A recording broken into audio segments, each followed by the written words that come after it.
Hi, I'm Cheryl Leach. In this problem, we're going to be finding the slope of the graph of a function f of theta equals 4 sine theta minus theta at the point 0, 0.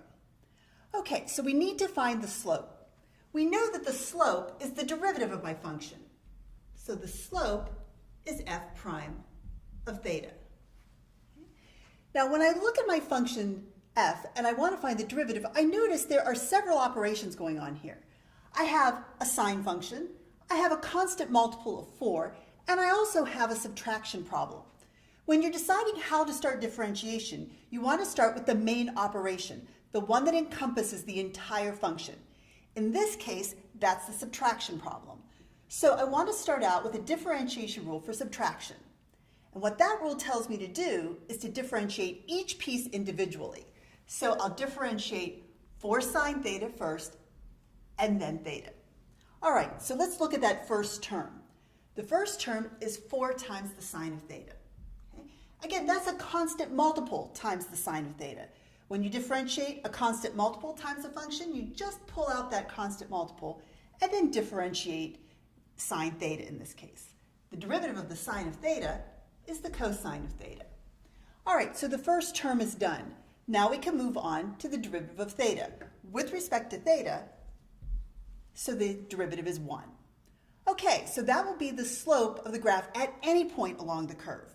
I'm interested in what happens at the point 0, 0. So I'm going to be looking for f prime of 0.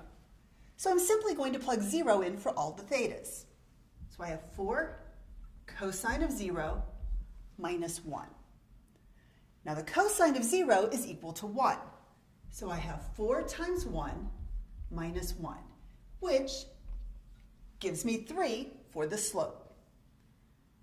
Okay, so now let's go ahead and use a graphing utility to help verify my answer.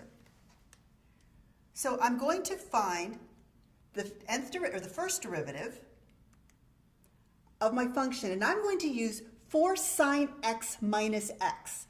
Now, graphing utilities typically use x's for the independent variable. So I'm not really changing anything, I'm just renaming the variable.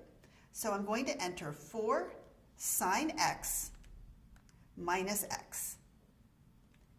I'm going to indicate that I'm differentiating with respect to x and that I want to differentiate at the point 0. And when I enter that in, I end up with a decimal number, 2.999. Several 9s are following it. All right, now that's very close to 3, but not exactly the same thing. Remember, graphing utilities typically use numerical techniques to evaluate these derivatives. So 2.9999 is an approximation. 3 is my exact answer. I hope that helped. Thanks.